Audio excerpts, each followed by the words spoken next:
This is George Newbern, the voice of Superman. This is Kevin Conroy, the voice of Batman. And you're listening to the DCAU Review, hosted by Cal and Liam. Streaming at DCAUReview.com and on your favorite podcast app.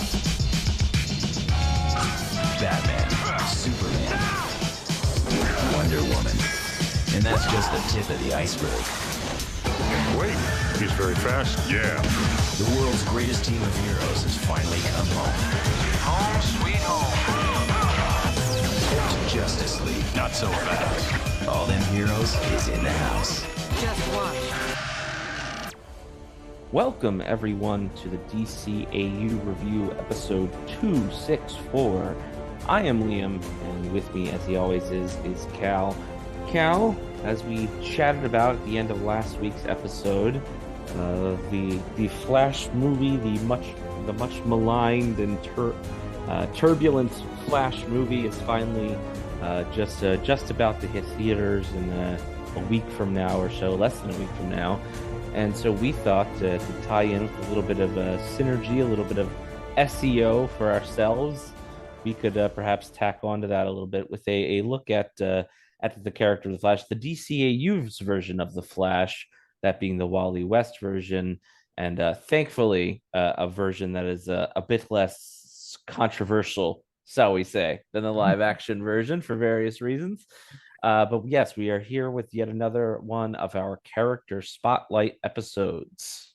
That is right, Liam. We are tackling Volume 1 of The Fastest Man Alive, that of course being The Flash, as you mentioned, in theaters, allegedly coming up in the next week, provided no major additional major PR issues occur. I feel like a certain star of the movie would have to kill someone maybe before they pulled it, but let's not wish that or speak that into existence. Let's just say, yep, it'll be quiet until this movie drops, and we will all be cheering the return of Michael Keaton as Batman, and all of the fun that will be had. The popcorn will be flying, and all the nostalgic feels will happen. But speaking of our own nostalgic feeling, yes, we are going to look back here, starting with the very first appearance of the Flash. We assume it's the same Flash. There was never any differentiation between Barry Allen or Wally West in the suit. We know it's Wally West in Justice League. We assume it's the same in his initial appearance in the Superman the Animated Series. But let's even go further back as we talk about the origins of the character himself, as we break down the Flash in this Character Spotlight episode, which of course is brought to you by the Pod Tower. Don't forget, if you like all things DC animation, check out the Pod Tower. That's the place for you. Head over to youtube.com/the Pod Tower today, where you can not only listen to great podcasts like the Watchtower Database produced Jump on the Bat-Wagon, as well as the entire Tim Talk catalog, which they covered all of the episodes we're about to talk about today as well. You can hear their thoughts on those episodes, but of course you get our entire catalog as well, meaning the episodes that we're going to talk about today we've already covered, and it's all in one convenient place for you. Head over to youtube.com/the Pod Tower today. Absolutely. So yes, we'll briefly touch on the character created. Of course, this version of the Flash, the Wally West version, first appeared as in his Kid Flash guise back in the Flash issue 110 in December of 1959, created by writer John Broome and legendary DC artist Carmine Infantino, probably better known for a lot of his work on Batman. But character itself, as we always do a little backstory here, he was part of that era where, in the wake of the massive success that Robin had over the past probably almost 20 years by that point, every hero, if they were going to stick around, kind of needed a kid sidekick, and and so the Flash was no exception. Barry Allen's the Flash, taking on Wally West as his sidekick, and Kid Flash, of course, going on later to star in books like the Teen Titans and all of that over the years, all through the 70s and 80s, and then finally in the 12th issue of the legendary Marv Wolfman George Perez epic Crisis on Infinite Earths, when Barry Allen gives his life to save the multiverse.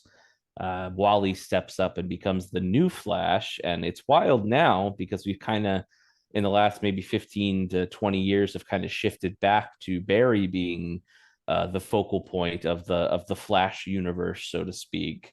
Wally was just the Flash for certainly when we were growing up, all through the rest of the 80s and all through the 90s into the kind of the mid to late 2000s. While it was pretty much kind of accepted as fact that Wally had a much longer tenure than even some of those other kind of late coming 90s replacement heroes like a Kyle Rayner or Connor Hawk Green Arrow or someone like that. Like Wally was the Flash, and I think for a lot of people now of multiple generations, certainly people to our age, both because of comics and because of the Justice League animated series, which we'll get into in a moment here, Wally is the Flash to them.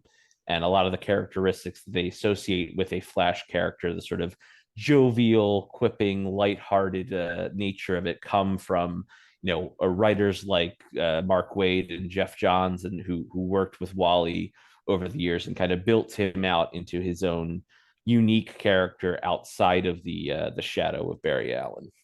Yeah, as you mentioned, we have a soft spot in our hearts for those characters that we grew up with. I liken it to our parents' generation would probably, had a soft spot for the characters that had replaced the grandparents' version of these characters. So right, Jay Garrick was no longer the Flash; it was Barry Allen. So yeah, every generation encounters that. You have people that are going to be endeared to those particular interpretations or versions of the character. But yeah, it has felt for a very long time to me, gut or gun to my head, gut feeling, who's the Flash? It's Wally West. Wally is the Flash to me, to you, and to so many people in our generation. Mm-hmm. Obviously, when Jeff Johns took over and did the Flashpoint storyline, resetting a lot of the DC, bringing the new 52 into existence and all of that, that was all about kind of bringing back those heroes that he had more of a connection to. Hal Jordan being reset as Green Lantern, and Barry Allen being reset as the Flash, as you mentioned. But yeah, for our generation, even us who were not necessarily main continuity comics readers for a very long time, our singular exposure to DC Comics was through the DC animated universe and its loosely based tie-in comics.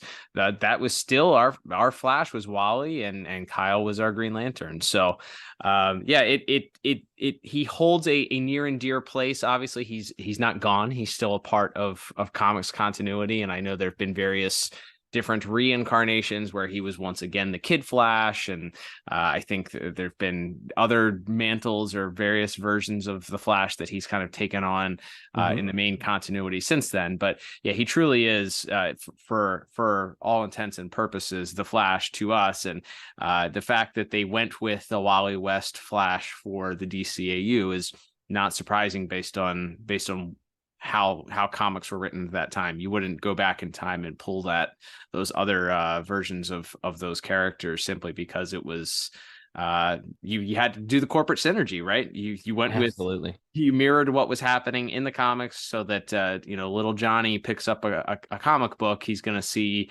Wally West in the Flash costume. He's not going to come to the cartoon where all of a sudden Barry Allen, who was dead in the comics for over a decade at that point, or over 2 decades probably at that point, is the Flash. It would be too confusing for him. So you gotta keep that corporate synergy going.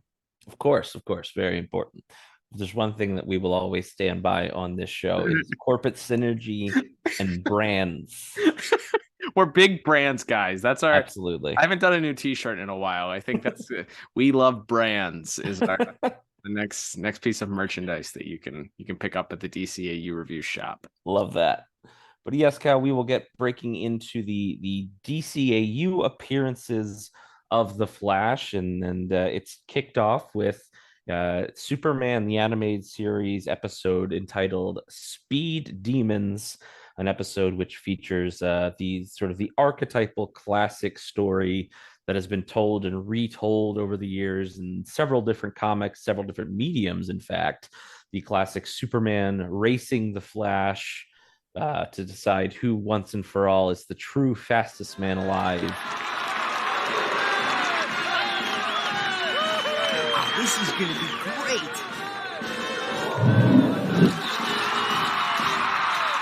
Superman's gonna shred that guy from Central City. Don't bet on it, Jimmy. There's a good reason this guy's called the Flash. Oh yeah? Well, if he's so swift, where is he?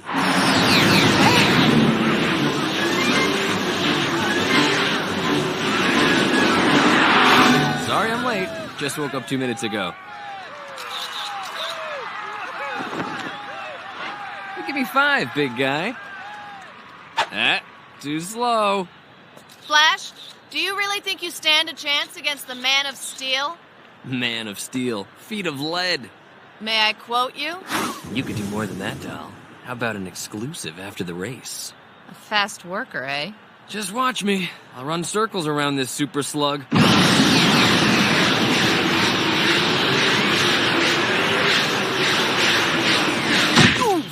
Save it for the race. And along the way, they run afoul of a disgruntled man with a special magic wand that allows him to control the weather. A wizard, if you will, who wreaks havoc not only on Superman and the Flash, but on kind of all over the city of Metropolis and all over the world as he attempts to sort of hold the world for ransom via this weather machine that he has, where the Flash, who I think in this appearance is a bit more one note, as you know, he's a guest star. He's not quite as fleshed out yet. He's very impulsive. That's kind of the theme of the episode, that he just wants to kind of go in guns blazing, whereas Superman is a bit more measured and is a little bit kind of put off and annoyed by the impulsiveness of the Flash. But ultimately, they put aside their differences. They link up. They're able to stop the Weather Wizard in a good old-fashioned team up, and then for good measure, after dropping the Weather Wizard off in prison, they decide this time not for any cameras, not for any big events or charity. They're just gonna, for the fun of it, as we end that episode, they're gonna decide once and for all who is the real fastest man alive. An answer that, as far as I know, we never really get answered officially, though most interpretations of these characters would give it to the Flash, I think. Yeah, it's interesting because this was an idea obviously that did not originate with the DCAU. I believe Superman number 199 holds that distinction for the first. We're going to have a race between Superman and the Flash occur. So we go back to the late 1960s when this idea came to fruition initially, of the two fastest individuals on the planet having a race for fun. And but yeah, it is certainly an interesting episode. In my mind, this was like a season 3 Superman episode where they they started bringing in all of those guest stars, Aquaman, right, Green Lantern. But interestingly enough, this is very early on. This is number 17 in air date and number 22 in production number when it comes to this. So this is very, very early on in the run for Superman to throw in a guest star, which would then kind of set the table for them to be able to do this later on in those season 3 episodes, where you began to have those crossovers, or you open up the world a little bit and you have the Kirby characters come in, the fourth world start to show up. So yeah, it is very interesting. It's an interesting episode. As we'll talk about in a little bit, of course, we have a different Flash voice actor for this episode. So going back in time, it is certainly odd to now go back and review this episode, as we did, by the way, which you can check out our review in the archives on your favorite podcast app, on the Pod Tower, or at DCAUreview.com. This is episode, get this, Liam, 18. So way back there. Jeez. Yeah, it was quite some time ago as we tackled 264 this week. But yeah, if you want to check out our review of that episode. So yeah, episode 18. So it It was very early on there, but it set the table. It is an interesting concept. I like the idea that they're doing this race for charity. The Flash's personality, certainly the quit machine, the ribbing, the arrogant, overconfident character certainly plays into this episode, as it would later on in Justice League. I feel like he's a little bit less of he's kind of like the Joey Tribbiani character from Friends later on in Justice League, where he's just kind of he's very funny, but he's also very oblivious in a lot of ways that makes him out to be a little bit dumb sometimes. You don't quite get that in this episode, that he's dumb. He's just kind of arrogant and goofy in some ways. But yeah, it's interesting. Of course, ultimately, Superman and the Flash have to team up in order to defeat the Weather Wizard, and they are able to do so. And we don't quite get the answer because their race is interrupted, but then we kind of get to the race commencing as we roll credits. So we don't quite get the answer that we're looking for, just who is the fastest man alive. But it's a fun episode. I liked, obviously when we see this for the first time, we'd only ever seen Batman prior to this, Batman and Robin, obviously, the Bat family. And then you get Superman. You finally get a Superman episode. And then now you're getting this character, the Flash, who, we had the superpowers figures growing up. You have the Flash figure, little superpowers Flash figure. You play with that, but you don't really ever get to see, we weren't big comics readers, as we said at the time, as far as the main continuity was concerned. So you don't know a whole lot about the Flash. And this is your first introduction to this guy. The Weather Wizard, based on, some comic covers that we had seen with appearance in Detective Comics. So, of the Weather Wizard, but now you get to see these characters fleshed out in action. So I think for those reasons alone, you start to open up this DCAU world and involve these big seminal DC characters. It's important for that reason, and it's a fun one to revisit, and one we might revisit in the future, I'd say. Absolutely, definitely one. We joke on and off the air quite often about how many Superman episodes we kind of burned through in our early days of our podcast, and didn't probably give a lot of them the full attention they deserved. So yes, there may be some re-reviews in our future for episodes like Speed Demons. Certainly look forward to tackling that in more depth in the future. But moving on from there to our next appearance on screen for The Flash is, of course, the first season of Justice League, which will be running down the rest of that whole entire season for our volume 1 of this character spotlight here. And Flash has a distinction as the only member besides Batman, Superman, and Jean to actually be in all 3 episodes of Secret Origins, the pilot episodes of Justice League, because he's on like a little news interview in part 1 where he's chatting it up as Superman begins to disarm the world's nuclear bombs. Good evening. This is Snapper Carr reporting. It's been 6 months since Senator J. Allen Carter's dramatic disarmament plan was ratified. While Superman has been working around the clock to disarm hundreds of deadly warheads, public support for the plan has swelled. Superman rocks! Yeah! Yet some remain skeptical. Hey, the big guy's heart's in the right place, but give me a break. I'm the fastest man alive. And even I can't be in 5 places at once. Still, with more missiles being dismantled every day, most of us will sleep better knowing that Superman is watching over us. And the Flash gets interviewed. But yes, we have the intro. A lot of moving parts in that episode. It's not really a Flash-centric episode. If there's one thing that does stand out, we do get kind of an immediate pairing off what would become kind of one of the beloved buddy cop relationships that this series sets up, and which is further fleshed out in later seasons in JLU. But we get our first GL and Flash pairing in parts 2 and 3 of Secret Origins, as we set up just the dichotomy of the no nonsense military man and John Stewart, and this sort of free spirit, quick to act, slow to think Flash. There's that instant chemistry, the chocolate, the peanut butter and jelly coming together there with John and the Flash kind of hitting it off, even though they're kind of butting heads immediately.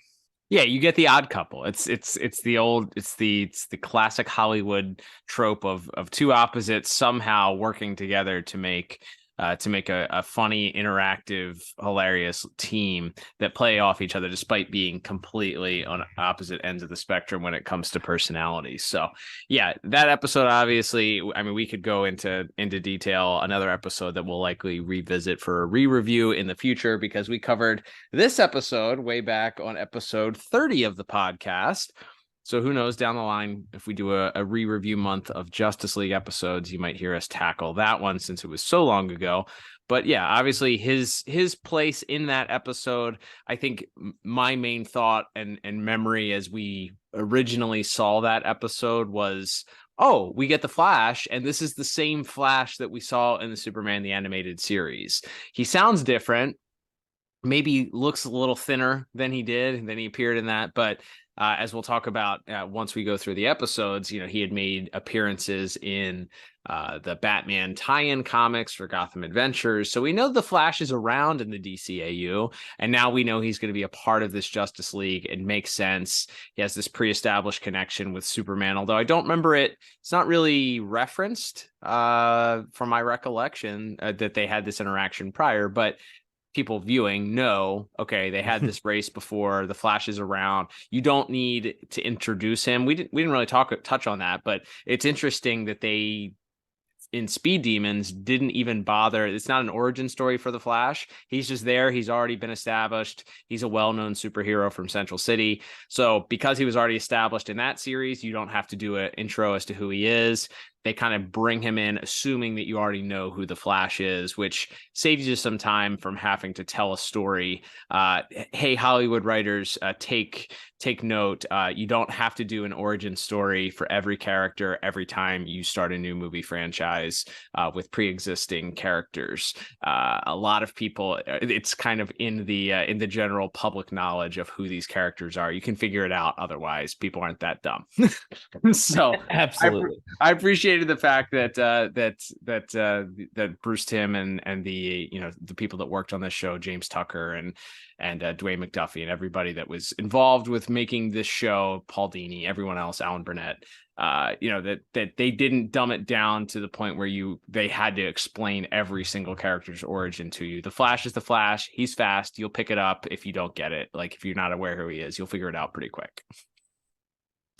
Absolutely. Yeah, they drop you right in there. Other than Wonder Woman, really none of our leaguers get like an intro. There's no 2016 Suicide Squad style stat sheets that appear on the screen to explain who these characters are. So yeah, they drop you right in there. And very soon after, in the episode In Blackest Night, we pick up on the Flash's adventures there. Again, a very Green Lantern centered episode, as Jon Stewart is on trial for apparently inadvertently destroying an entire world while trying to trace down a criminal. We, of course, find out later that it was a big plot by the classic Green Lantern villain, the Manhunters, these sentient robots that are trying to take over the Guardians, take over Flash plays sort of a background role, a little bit of comic relief, but there is a moment where he does ultimately know he steps up to be John's public defender, so to speak, in the trial, and even knowing that he could end up facing the same fate as John for agreeing to step up and speak on his behalf, he still does, and he tries his best to sort of rally the troops to get Kilowog to go up and give John a character witness, and he does everything he can, but ultimately it's only when Superman and the rest of the league sort of discover this hidden plot that Wally and John are saved, and they link up for their final assault against the Manhunters. But again, you deepen a little bit that relationship between the Flash and Green Lantern there. Listen to me. With something this important, you've got to hear both sides. Flash, I told you not to get involved. They're railroading you, pal. Hey! Wait. This being may have a point. We don't want any lingering doubts about our final judgment, do we? Of course not. But who would speak for Jon Stewart? Don't you have any lawyers here? We solved our lawyer problem a long time ago. However, you could speak for him if you wish. But be aware, if you lose, you'll share the same penalty as the accused. The same penalty? You mean... That's crazy! No, that's how we solved our lawyer problem. What's your answer? Don't do it. What, you think I'm gonna sit back and watch while you play martyr? I'll defend him! Very well. Proceed. Right, sure. But first, I'd like to say a few words about habeas corpus. Yeah, habeas corpus. And ipso facto, and phi beta kappa. Yeah, absolutely. He's the one that steps up, as you mentioned, is willing to defend him. That's pointed out later on by Hawkgirl, that the rest of the Green Lantern Corps has sort of abandoned John in this moment of need. And his true friends, the people that later would become his best friends in the League, Hawkgirl and the Flash, are the ones that end up stepping up to do it. There's, of course, plenty of quips, some funny moments. We get the "if the ring wasn't lit, you must acquit" line, which, of course, homages the famous Johnny Cochran line from the O.J. Simpson trial. You also get, I remember just cackling the first time that I saw this episode when we get his reaction, the Flash's reaction to hearing why there aren't any lawyers that are willing to defend John, and that's because the lawyers also get the same sentence based on the fact, or based on whatever the outcome of the trial is. So if the defendant is found guilty, then the lawyer is also sentenced in the same manner. So there's some comedy that's played there. Yeah, it's a lot of fun. It's certainly a more Green Lantern centric story than it is a Flash story. But as you mentioned, it deepens that relationship. It shows that the Flash has a heart and certainly values his friends and friendships above his own personal well-being, as would be played out up until the very end of this of the Justice League Unlimited run. So we know that is something that they established very on, is his love for his fellow Justice League members and his certainly his friends. Absolutely, yeah. So again, you just kind of setting up the baseline of the character. Flash would go on again. These Justice League episodes, generally each episode kind of focuses in on one character. So he does make appearances in Justice for All parts 1 and 2, as well as Paradise Lost parts 1 and 2, but it's not really a focal point of either episode. Some fun action sequences in those episodes of the Flash tangling with folks like Solomon Grundy and Copperhead, and then the kind of the zombie warriors of Felix Faust and things in those episodes, but not a lot of character beats, so to speak, to talk about those episodes. Though I believe we did also review Injustice for All pretty early on in the show as well, if I'm not mistaken. You are correct. Yeah, I did not mention it. In Blackest Night was episode 31 in the archives, and Injustice for All was 43 in the archives. Actually, our run from 43 to 46 were some of the who's episodes of the show. So yeah, 43 was Injustice for All, and then 44 is maybe the next episode we can talk about, which was Legends. It's in our top picks. It's another Flash and GL adventure story with Hawkgirl involved also. And when we talk about my favorite episodes of the DCAU, let alone Justice League, this episode has to be in the discussion. It's just the travel to another dimension. You get the Justice Society stand-ins with the Justice Guild, and you get speaking of as we briefly touched on, other versions of the Flash. This is for all intents and purposes our look at a DCAU's Jay Garrick, so to speak, with the Streak. There you go. Yeah. So we get our first sort of parallel dimension Flash. I think they eventually introduced Jay Garrick in the Justice League Unlimited comics, maybe later on, the tie-in comics later on. But you do see his helmet in the Flash Museum in the last season of JLU as well. There you go. So he's around, he's lurking, but this is the only screen time we get for that sort of classic original Flash character. So as far as the Streak is the stand-in, of course, since they could not use those Justice Society characters for this particular purpose.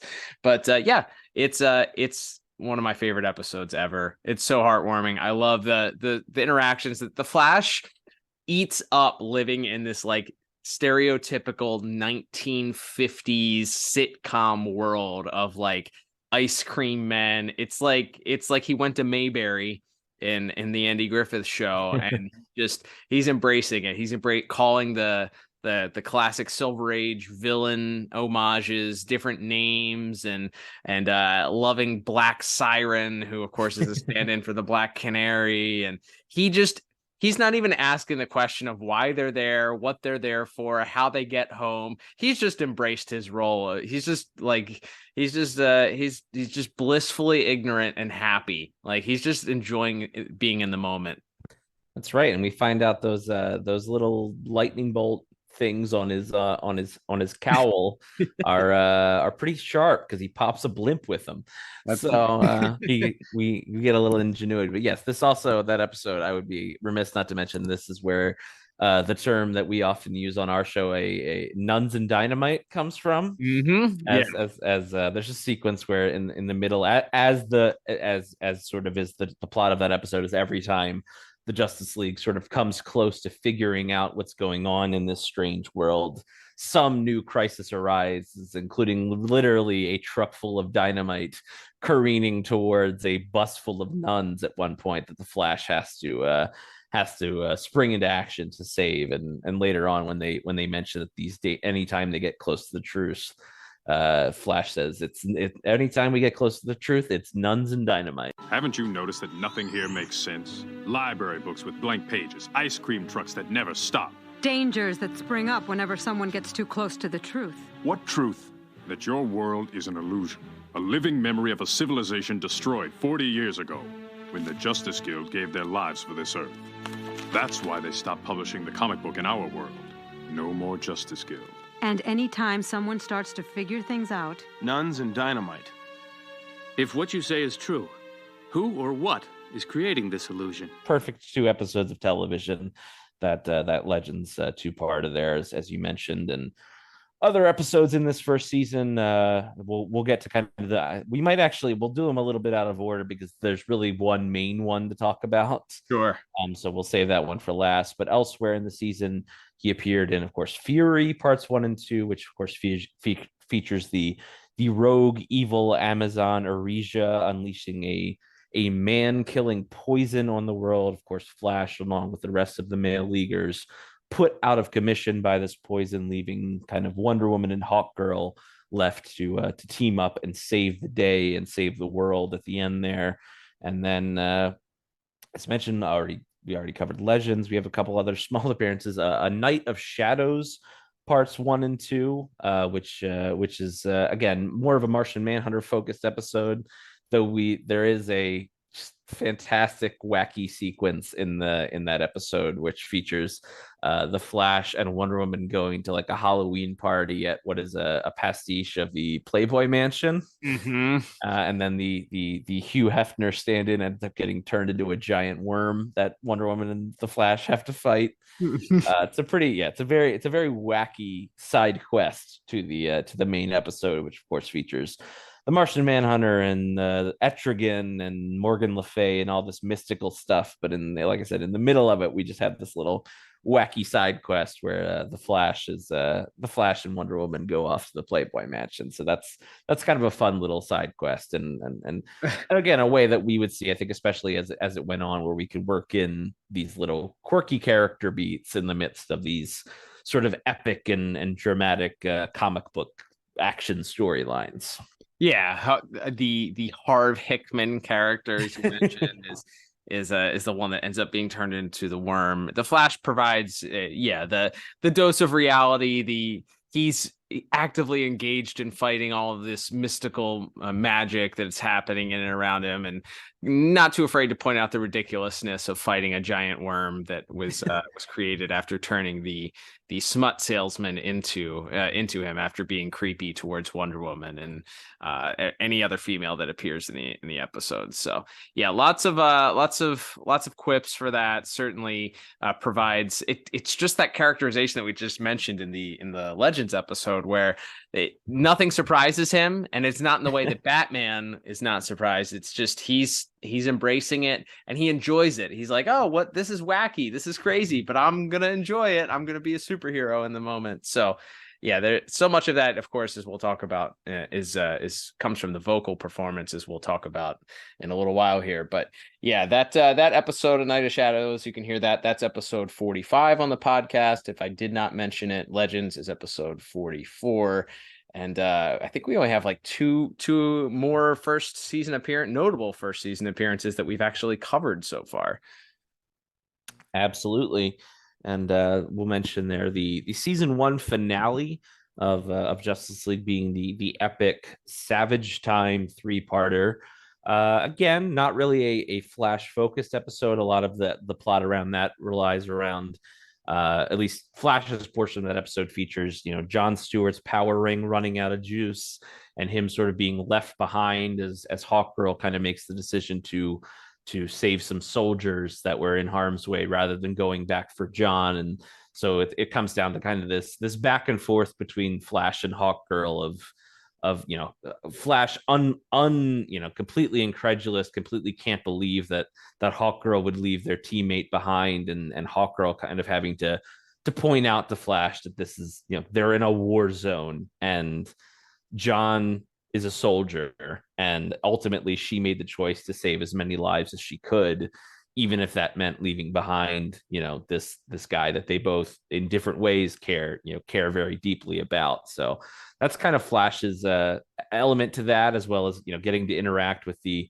alternate Batman, the alternate, the rebel soldier Batman, and then some of the fun of the action sequences of that episode with the Black Hawks and the giant war wheels and all that stuff. And then ultimately the Flash being the one to run across the ocean to alert the allies of this impending invading force of Vandal savages, Third Reich army coming to surprise attack America.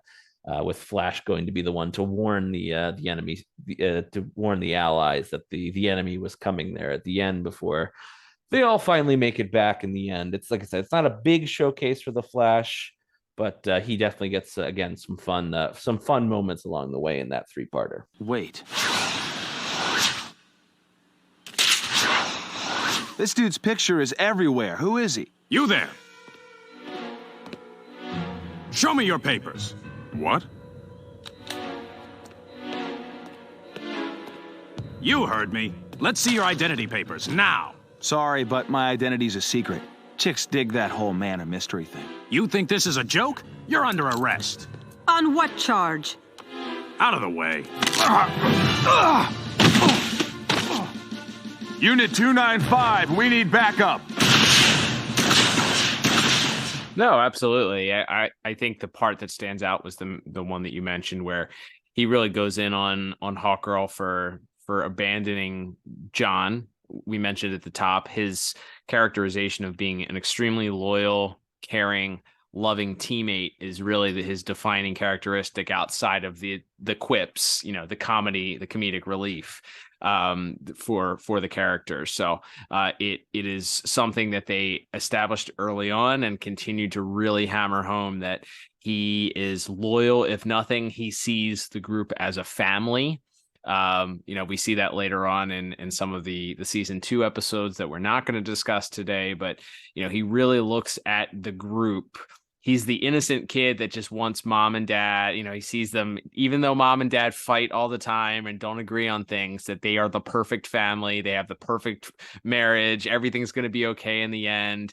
So he really does have this bright, sunny disposition when looking at things. But his sort of shock that Hawkgirl would leave John behind enemy lines without a weapon to defend himself is sort of the defining moment for that part 1. And I think somewhat adds an additional dimension to him of not just being the quip guy. It creates that idea that he does care. He does really see the people that he works with as more than just, coworkers. He sees them as that familial type relationship. So yeah, you get to just sort of again, deepen that relationship that he has with John, especially. And then, it would not feel like a giant, you have these giant battles that are taking place between the Nazis and the Justice League with the Allies. It would feel strange that the fastest man alive was not there on the ground. Him saving the different soldiers when they first encountered the war wheels, and then, as you mentioned, him playing this sort of Paul Revere in this section of warning the United States and the Allies that the invading forces were on their way, so that they can meet them and send them packing was only fitting for him, the fastest man alive. So, yep, it's a good episode overall. Obviously, that's one of the most legendary episodes. The first three-parter. It's so well loved and appreciated. That one, episode 46 in the archives, if you want to check out our review of that one. Definitely worth a revisit for that one in the future as well. Absolutely, and as mentioned, we don't really cover the Justice League episodes in exact air date order or production order. So we actually just more recently covered the last episode we'll talk about in season 1 of Justice League that we're going to be talking about today. That being the Brave and the Bold parts 1 and 2, because this is the Flash Spotlight episode for this season. Not only does it introduce probably his most famous rogue, that being Gorilla Grodd. It's kind of a whole Flash centered plot where they kind of dig into the idea of him as this very impetuous, act without thinking guy, and how ultimately, and in the end, he outsmarts the super genius to save the day. Again, you have that buddy cop relationship with him and John, but ultimately it's the Flash himself who outsmarts the smartest guy in the room. And you get to build that, even though he is kind of this silly, irreverent character, that he's got a little bit more going on behind the scenes than maybe folks give him credit for, and ultimately he saves the day here. But that's without a doubt the biggest the Flash showcase for that season. There's a lot of great homages visually to famous Flash covers with overweight Flash and Flash with the giant head and all of that, and some of the dream sequences as he's being sort of mind controlled by Grodd, and then the reference to JL Apes with him turning into a gorilla in the Flash suit at one point. He kind of goes through the ringer as he gets mind controlled all throughout part 1 of that episode, and you're kind of putting together the mystery while also explaining this wacky Gorilla City concept. And then ultimately in part 2, as the rest of the league kind of deals with these missiles that are being fired towards Gorilla City with GL, and then the other Justice Leaguers on the ground in Gorilla City trying to stop them. In the meantime, it comes down to just the Flash and his benevolent gorilla pal Solovar, as they have to face down Grodd on their own, and Flash rises to the occasion. So it's a fun little episode to maybe not only do a bunch of fun Flash stuff and homages to stuff from the Flash comics over the years, but ultimately also, deepen the character a little bit more, to see that, he isn't, he's not the smartest guy on the team, but he's not a complete idiot either. Like he's not so one-dimensional as maybe he seemed when we first meet him. Yeah, absolutely. And you can check out that one. That was we actually reviewed that back in August of last year on episode 221 of the podcast. We did a full month of Flash episodes last month, thinking that we were never going to get the release of the Flash movie, but here we are. We've adapted. But yeah, that episode is so fun for so many different reasons. That episode was penned by Rich Vogel and Paul Dini. Paul Dini apparently, as the story goes, had some sort of hand injury and couldn't finish it. So that's when they actually tapped Dwayne McDuffie in to complete the writing. So he gets a teleplay credit on there. And ultimately that sets the stage for what would become some of the best writing of the entire series, as they involve Dwayne McDuffie in the later seasons of Justice League and Justice League Unlimited. So for that reason alone, this episode is extremely important. But yeah, you get the Paul Dini comedy elements in the episode as well. And, you set up the Gorilla Grodd's introduction here, Gorilla City, and everything that comes with that, which would come come into play later on, not only in season 2 of Justice League, but then, as we mentioned, a huge part of that final season of Justice League Unlimited. So yeah, so many important parts of that, but the Flash's role in that, as you mentioned, it really, really is a Flash and Green Lantern story. It does do a good job of fleshing out the Flash as a character, showing his place in Central City. Him and Green Lantern even get the buddy cop version as they're sitting there like at a cafe or at a like a burger joint eating food after they've been on patrols. So you get a lot of fun, interesting elements here and fleshing out of the characters. But it's a great episode. Again, highly recommend checking it out. We just did that one in the last 6 months or so. So if you have not checked that one out, that's a fun one to go back and revisit in the archives. Absolutely. Yeah, it's a lot of fun. That first season of Justice League, I think, as we look back on it, especially now, because so much great stuff comes later in the second season, and then certainly in JLU. I think the first season of Justice League can be looked at. It's a little more shaky. They were certainly still finding their footing.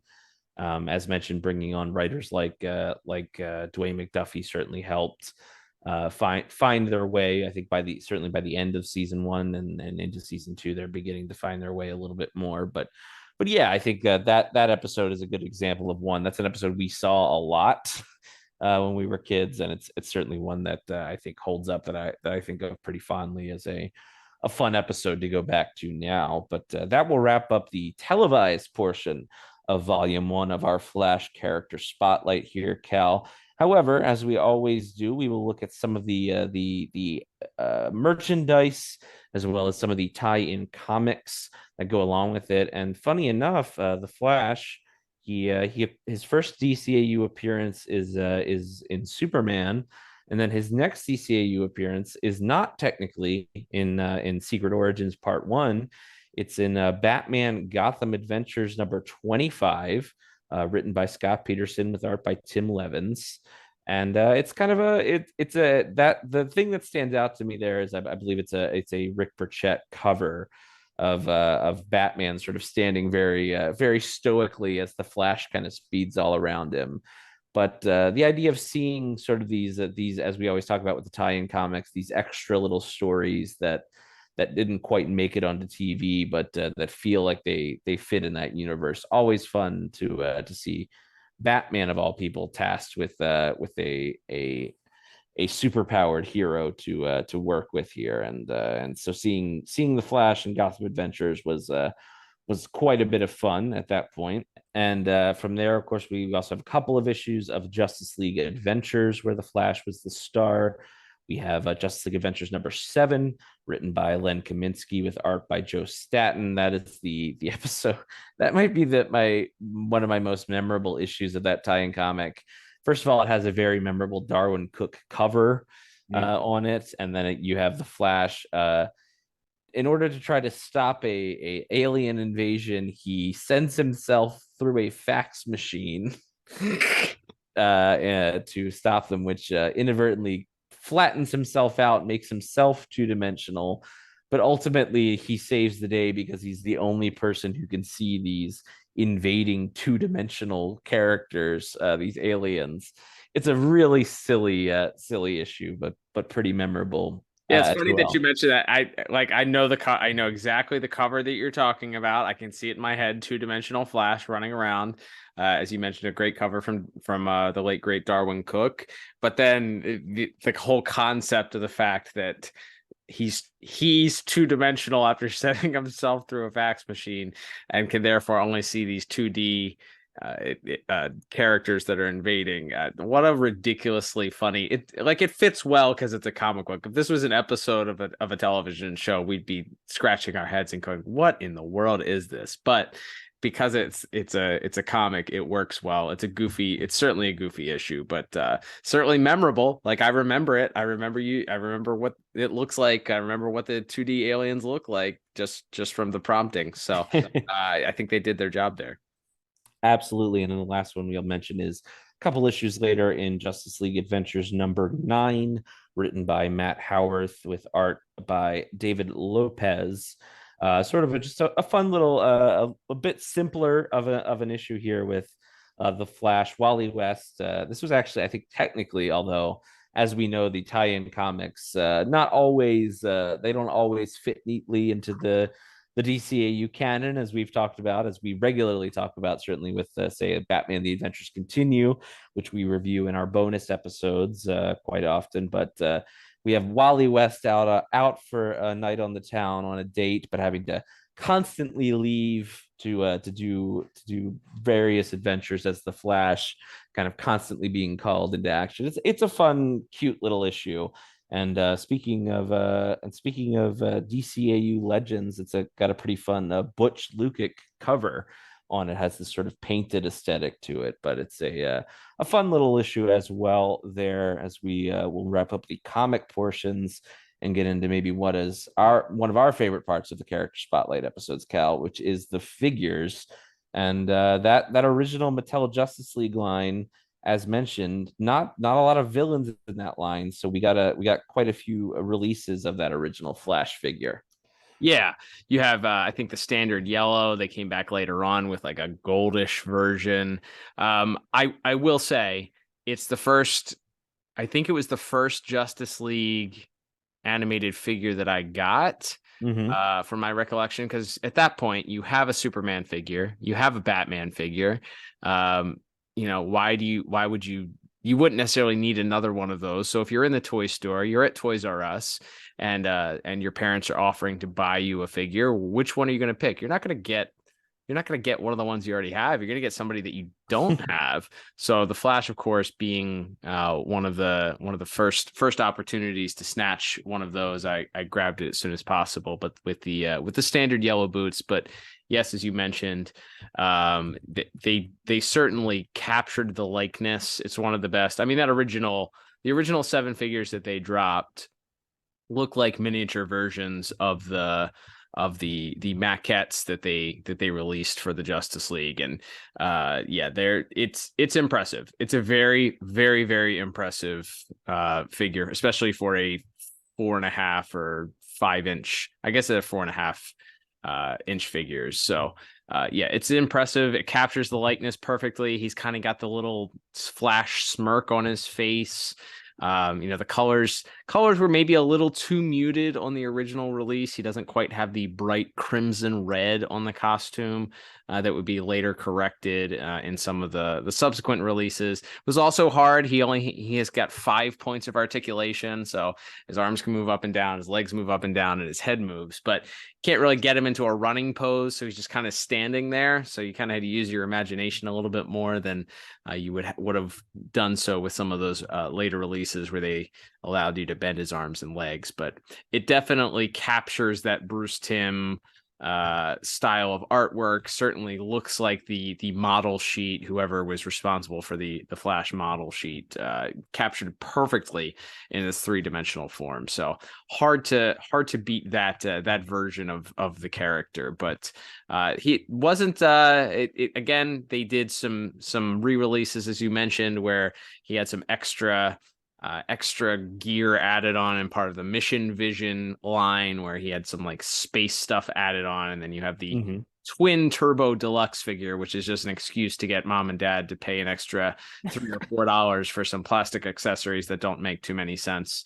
But you also had I think, which to me are the maybe most underrated and best captured the likenesses, and that's the 10 to 12 inch line of Justice League figures that they put out at the time that were based on the original Warner Brothers maquettes of these characters. And that whole original 7 that you can get just are absolutely perfectly capture the animation form of these characters, and that Flash figure is no exception. It's perfect. He's a little bit shorter than Batman and Superman, so he kind of fits in there well. Stands well. You can only move his arms, but those particular figures were not meant to be like super played with. They're just kind of there to stand and look cool. So they're an excellent part of anyone's display, if you ask me. But that wouldn't be it, as even within the last 5 to 10 years, I guess 5 years, I know they did do some Justice League maquettes at some point. DC Direct did maquettes of the original 7. They had the mail away. I guess it was a subscription service where you got these little tiny statues based on the Justice Leaguers. So they're like 3-inch tall or so. I think you have a couple, actually. I may have gifted them. For my birthday, you got me quite a few of them.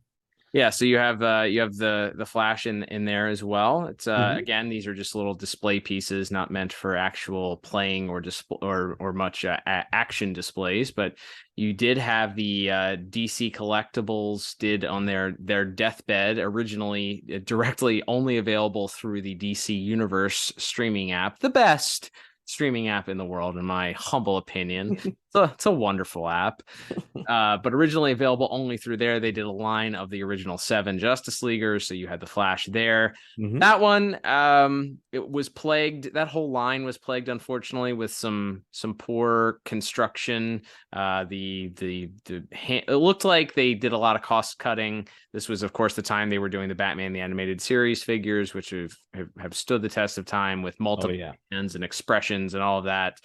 This line got cost cut at the very last minute, it looks like. So while you can take hands off, there were no subsequent hands, and he's kind of standing awkwardly with his elbows kind of paired in towards him. So it's not the best. It could have been one of the better figures. They didn't quite capture the likeness on the head either. It looks a little goofy, to be honest. And then I think most recently we actually had the very first ever release of what was supposed to capture his appearance in Superman the Animated Series, as McFarlane did a DCAU Flash figure, and on the packaging it says Superman the Animated Series. So we get that Speed Demon's appearance, at least in the interpretation of the sculptors at McFarlane. I was going to say the big glaring things for me with that McFarlane release are he doesn't have on the Superman costume, he has like the black rim around the lightning bolt and black circle instead of a gold one, which they did not put on the figure. He just has it's a pretty solid Justice League Flash, ironically. Yeah. But they chose to call it a Superman the Animated Series Flash. And also in that Superman episode, one of his little ear things, do we have a name for those?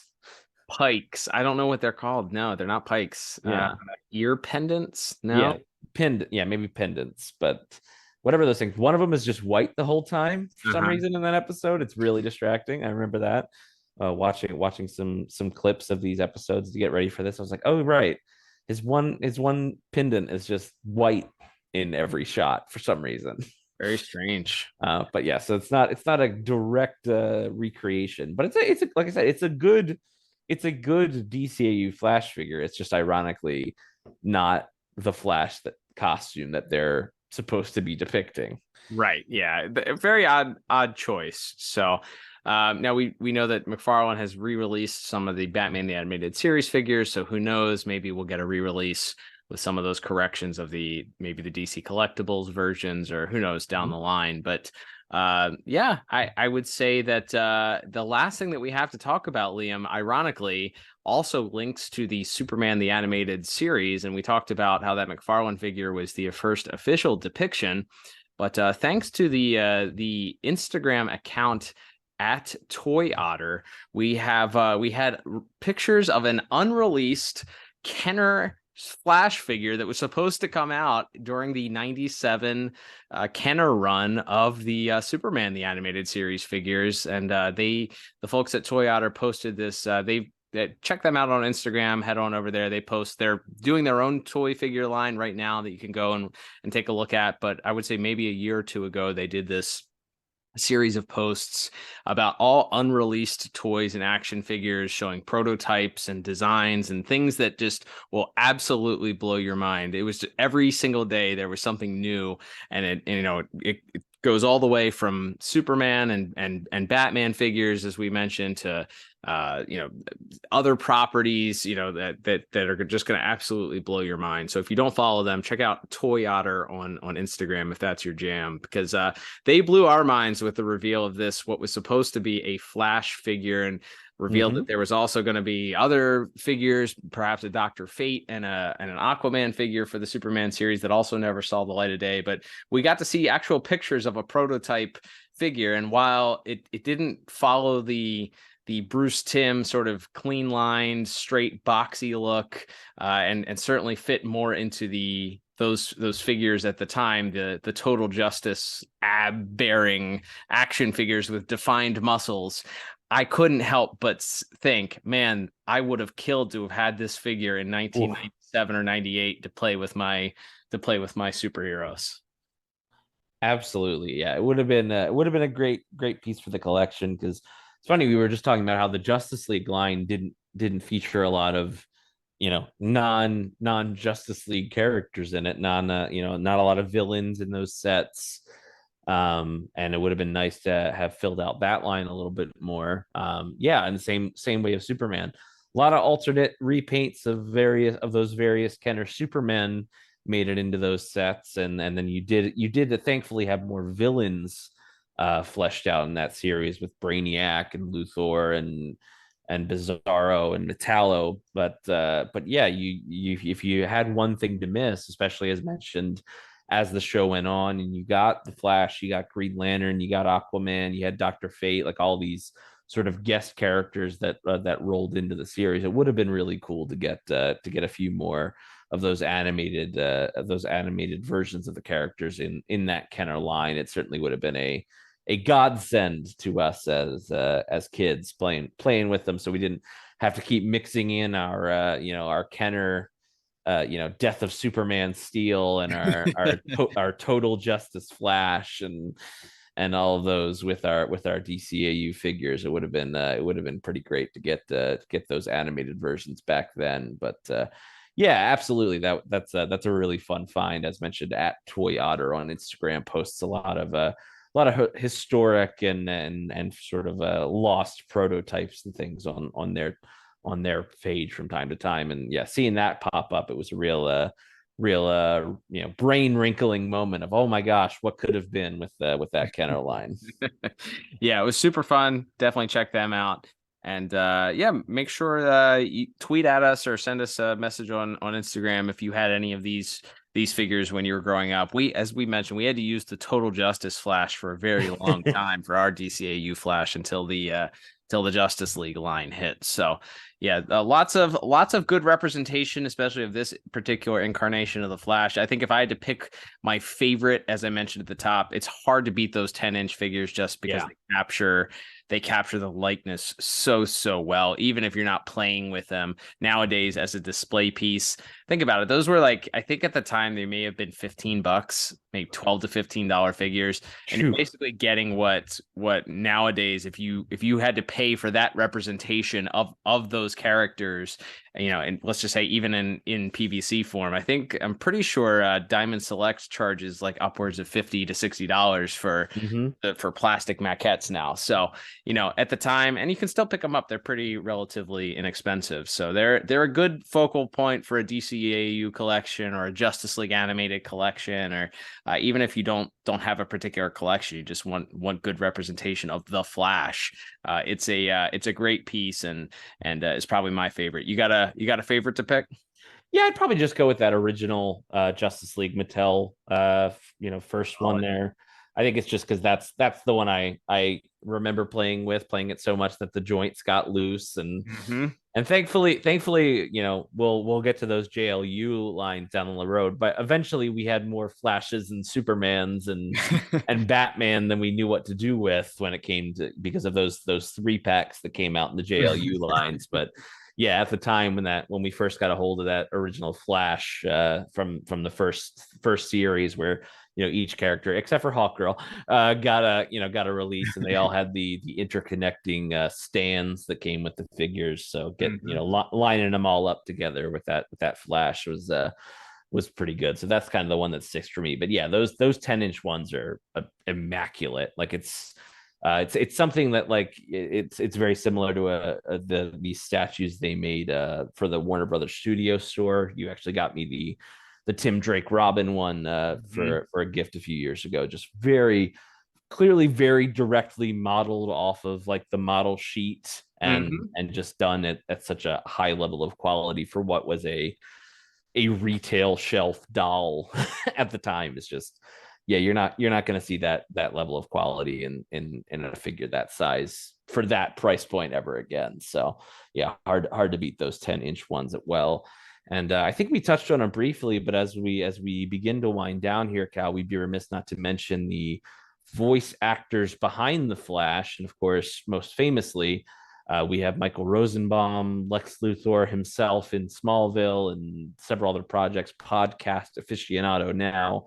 But first up, we had Charlie Schlatter as Flash in in Superman the Animated Series, and he does a solid job. Like you said, we'll perhaps go back and revisit his performance in more depth in a future episode. But obviously, again, as we've just been talking about for the last hour or so, Michael Rosenbaum's voice, being cast had done plenty of voices in Batman Beyond. We talk about that a lot, where we'll come across a famous or familiar voice in a role before they got the role that everybody knows them for in these cartoons. So you can hear Rosenbaum a lot in Batman Beyond and the Zeta Project before ultimately he landed sort of the perfect role for him that Andrea Romano and Bruce Timm and the rest of the producers on the series found for him, that being the Flash, where he becomes, I think along with Phil LaMarr as John Stewart and Susan Eisenberg as Wonder Woman, he gets to sort of make a new character for that series and ultimately and very quickly sort of becomes the iconic voice actor for that character, where it's a hard act to follow, I think, as anyone who has voiced the Flash since probably knows very well. So, needless to say, we sing his praises quite regularly on the show, so we don't need to go too in depth. But we'd be remiss not to mention just like the element of that playful and energized nature that Michael Rosenbaum is always, as talented of an on-screen actor as he is, was kind of just born to be a voice actor as well. And it's as we've talked about, not every television or film actor can transition to voice acting and vice versa. So somebody as versatile as him finding that role and just excelling in it is always fun when we get to talk about a Rosenbaum Flash episode. Yeah, he's in the discussion for going on the Mount Rushmore of voice actors for sure for the show. He defines the character. I think we touched on, as we kind of talked about the individual episodes, but there's not, with the exception of maybe Brave and the Bold, there's not one particular episode where he carries a lot or is asked to carry a lot. So you get that later on, certainly fleshed out in Justice League Unlimited as he became more of the focal point later on. But yeah, it's for what's asked of him, he's asked to be a comedic relief at times, while also still balancing it the fact that he is a superhero on a show that is majorly for the majority serious. So he does provide that lighthearted nature. He is able to kind of switch back and forth. Like he does have that characterization of being serious. His whole persona in the Savage Time is he's not like cracking wise and having a whole bunch of quips after he realizes the serious nature of the mission that they're on. Once he realizes they're back in time and the Nazis are winning, it's pretty much all business for the most part. So yeah, he's unsurprisingly a very dynamic actor. He's an incredible part of the DCAU for the various different roles that he played, but this being his defining role, he is the Flash to me, to you, to so many people. So yeah, it's unsurprising that we're going to heap loads of praise on him in this forum. But what else can you say? He's really good. He does his job.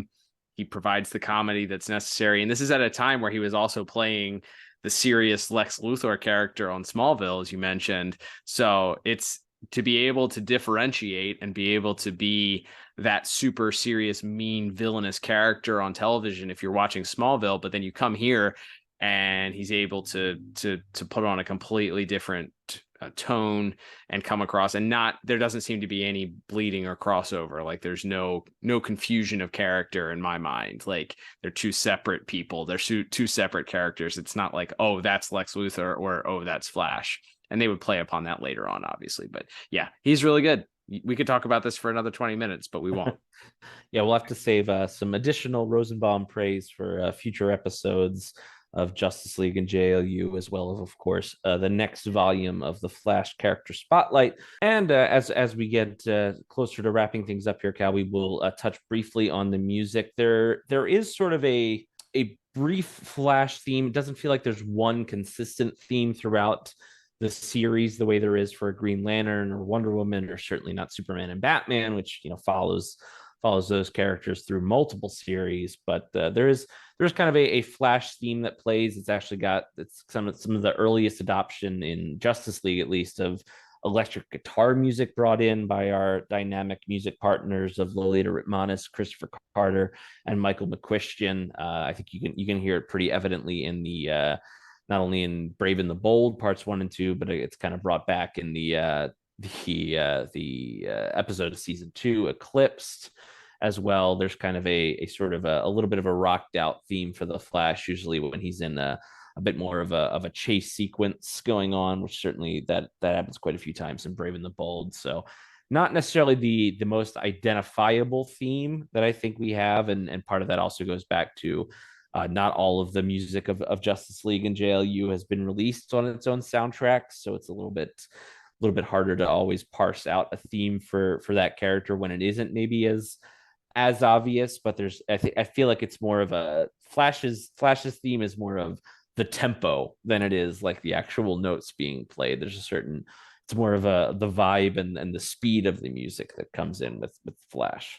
Yeah, it sets the tone for the frantic nature of the character, the speed, the drums, the percussion, the bass line. It's definitely more bass and drum driven than it is melodic, which is certainly a departure from, as you mentioned, the more notable themes of the series. But yeah, it's a fine piece. It's funny, we were in the preparation for the episode, we pulled it up and listened to the composition, and I told you, it's like I think if this hadn't been available on YouTube to listen to, I don't think I could have identified a Flash theme, because it was not the focal point of a lot of episodes. I think the one example that they have that was on the soundtrack was actually, it kind of melds in with the Green Lantern theme at the end. So it doesn't feel like it even has its own definition of theme. It's just drums, horns, the synthesizer,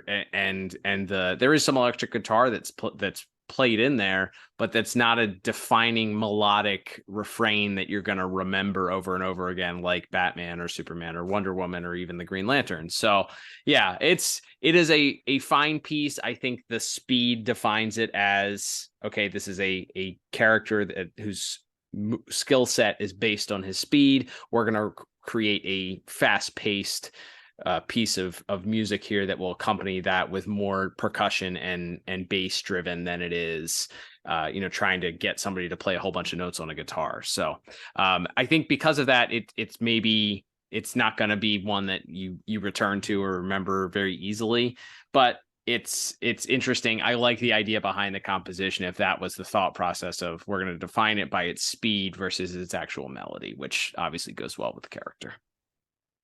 Absolutely. And as unsurprisingly, the great work on display from the dynamic music partners on music there. Cal, we will begin to wrap it up for this volume 1 of this Flash Character Spotlight. We'll be back, as mentioned, with a volume 2, possibly a volume 3, based on all of the appearances in season 2 and certainly JLU as well. But for now, we wrap things up here, and we want to thank everyone for listening, whether you do so on Apple Podcasts, Google Podcasts, Spotify, or of course, as mentioned, on the Pod Tower YouTube channel. Head over to YouTube youtube.com/the-pod tower. You can subscribe to us. Subscribing to us is a great free way to help out our show. And you can also leave us a review, give us 5 stars on the podcast apps, give a like to the YouTube videos. We appreciate it. If you'd like to support us more directly in a financial way, there are a couple of ways to do so in the show notes. There's a little donate button where you can just buy us a coffee, throw us a couple bucks. We always appreciate that. It's very, very humbling that anyone would choose to do that, but we always appreciate it. And then, of course, you can also head to our store and pick yourself up a hat or a shirt or a mug or something. Both of those available in the links in the show notes. And Cal, as we continue on to next week, this is technically, believe it or not, still a Superman month. And we will be heading back to Superman, the animated series, next week. That is right, Liam. We are back on track here, as we mentioned at the top, with our finite amount of content left that we haven't already reviewed. We are going to be tackling one of our final new reviews of Superman the Animated Series, and it is the wrapping up of the Bizarro Trilogy, as I would call it. And that is tackling the final encounter that we get, at least on Superman the Animated Series, with Bizarro. But of course, there is a wrinkle, in fact, as we are once again bringing back another recurring character, that being, of course, Mr. Mixius Spitlick, as we are going to tackle the episode Little Big Head Man. And an episode, again, that I recall seeing quite often, and is probably one of the more comedic episodes that we're going to cover with our remaining content here. So it'll be an interesting one, to say the least. That's right. Heck of an act to follow with that original Mixie Spitlick episode. It's just Indeed. One of the most irreverent and bizarre episodes of television. That Paul Dini ever wrote, and think of the ground that covers. But we'll definitely look forward to covering that next week, Cal. But until then, I'm Liam. And I am Cal. And we'll talk to you next time on another episode of the DCAU Review. Bye-bye.